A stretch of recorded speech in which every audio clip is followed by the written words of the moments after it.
Hi world, it's Hillary here, coming to you from the Gold Gym parking lot following the 6 a.m. spin class.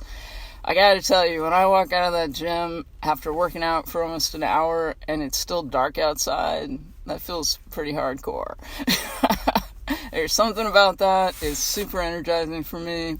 You know, sometimes when we push ourselves, it's really exciting. It's kind of fun. You see what you can do. You surprise yourself, right? We can be surprised. Even if we're older, we can be surprised with what might be possible. So it's a lot easier for me to push myself when I have a coach. I worked out for years, you guys. Like, I was thinking about it in class today. I was thinking, I probably went to a gym and worked out by myself ever since I was in college. And before that, in high school, I used to run by myself. So this spin class thing, which I started coming up on 2 years ago, is the first time I've ever really been in an exercise class. And I just want to thank all my instructors that I've been having over these years. There are a few of them that are pretty consistent.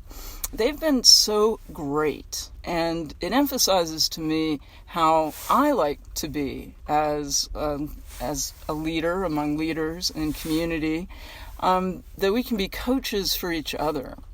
And that as clergy, those of us who are out there trying to provide leadership in spiritually geared groups, I like to think of myself as a coach. And I'd kind of like the world to know that certainly in the Episcopal Church, that's really more how clergy are. We're one among many leaders. We're all ministers in our church.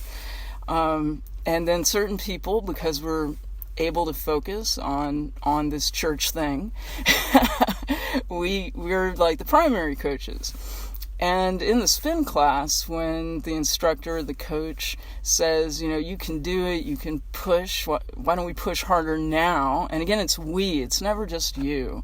They're in it with us, just like people leading the groups I'm in, the churches I've been in, we're all in it together. And it feels good, and it's great to have the support. I have this vision, and I think I'm going to make a banner for Facebook anyway, and maybe put a banner out there on the street one day about Holy Comforter, and really this is the Episcopal Church in general, that the reason we do this thing called church, because it's not always easy, right? I mean, there are a lot of things about it that aren't easy. We do it because it works, right? Those first followers of Jesus, there was no really great reason to keep doing the Jesus thing. But it worked. They felt his presence when they prayed together, when they got together, when they shared bread and wine together, when they helped other people. They felt something. They knew something. Because in those early days, there was no great creedal definite thing, Nobody had worked that stuff out yet. So why did they keep doing it? Why do we keep doing it now?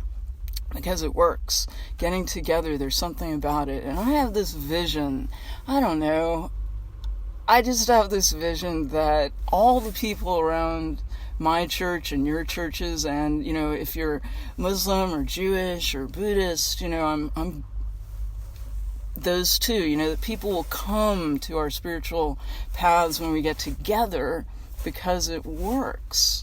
Right? It just works better when we're together and can support each other and coach each other. And so I have this vision that all the people around my church who don't belong to any faith tradition right now might come and try it and see what it's about. It's not about being told what to do. It's about being encouraged to be the person God's created you to be, to find the freedom and the joy and the peace of knowing you've been created in God's image and that you have been given all these gifts for life and that you're important. And I think getting together and telling each other that, sharing that, makes all the difference. So I hope you've had a great day. If you enjoy these little talks I give, these little reflections, I was thinking about this too. Like if I just listened to the spin instructor but didn't actually get on the bike, it would be cool, right? It would sound good. It would be fun, probably, to listen. But it's not the same as actually getting on the bike and being in the class. So I hope that this stuff that I'm sharing encourages you to follow whatever spiritual path is yours, the one God's calling you to, and to get together with some other people, because they need you. They need you there too. Like, we support the instructor, right, by being there.